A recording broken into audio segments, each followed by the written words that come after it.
আমার খুব পছন্দের একটা গান, একা বেঁচে থাকতে শেখো প্রিয়।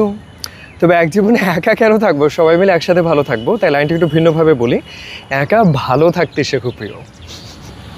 অনেকেই মন খারাপ করি যে সুন্দর বৃষ্টির দিন কেউ যদি থাকতো, একসাথে হয়তো বৃষ্টিতে ভেজা হতো, রিক্সায় ঘোরা হতো, গল্প হতো, রেস্টুরেন্টে খেতে যাওয়া হতো, সিনেপ্লেসে মুভি দেখা হতো, একটা সুন্দর সময় কাটতো, জীবনটা সুন্দর হতো, তাই না? মজার ব্যাপার হচ্ছে, কাউকে ভালোবাসতে যাওয়ার আগে নিজেকে প্রশ্ন করা উচিত, আমি নিজেকে ভালোবাসি কিনা। How is your relationship with your self? Do you love your own company? Are you happy?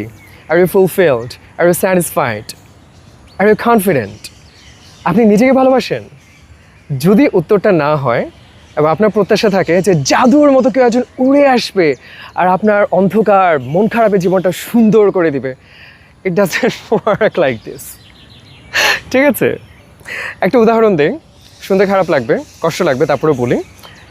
ব্যাংকে একটা মানুষ হলো কপর দক্ষিণ, তার কোনো টাকা পয়সা নেই, খুব দরকার টাকার। ব্যাংকে তাকে লোন দিবে নাকি আরেকজন যার কোটি কোটি টাকা আছে, তার অ্যাসেট প্রপার্টি আছে, তাকে লোন দিবে? বলেন তো। আমরা সবাই উত্তরটা জানি, কারণ পৃথিবীর নিয়মই এরকম। You have to create your own happiness, you have to love your self.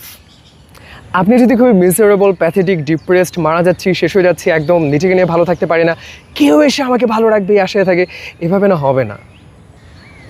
আপনি নিজের সামনে আগাতে হবে, নিজের যত্ন নিতে হবে, নিজের ভালোবাসাটা নিজেকে দিতে হবে। আপনাকে ভালো রাখার দায়িত্ব একান্তই আপনার, পৃথিবীর কারো না, এটা মাথায় রাখতে হবে। অভিমান করলে চলবে না, দুঃখ পেলে চলবে না, নিজেকে ভালো রাখতে হবে। একাই সিনেমাটা দেখতে চান সিনেপ্লেক্সে, একাই রেস্টুরেন্টে খেতে চান, একাই পার্কে দৌড়াতে চান, বৃষ্টিতে ভিজেন, ঘুরেন ফিরেন, ট্রিপে চলে যান, কোনো প্ল্যান করা ছাড়া, নিজেকে ভালো রাখেন। এবং নিজেকে যখন ভালো রাখবেন তখন মানুষটা আসবে, দুজন মিলে ভালো থাকবেন। সো ভালো রাখবেন, ভালো থাকবেন, এটাই পৃথিবীর নিয়ম। You have to choose yourself first. You have to love yourself first. You have to create your own happiness first. Then the world will show the happiness and love and the good things to you. So ভালোবাসার ক্ষেত্রে you don't chase, you attract. What are you attracting? The energy from within. নিজে যেটা সেটাই তো পাবেন চারপাশ থেকে। নিজেকে ভালোবাসেন তো? এটা কিন্তু মাথায় রাখতে হবে। একা ভালো থাকতে শেখো প্রিয়।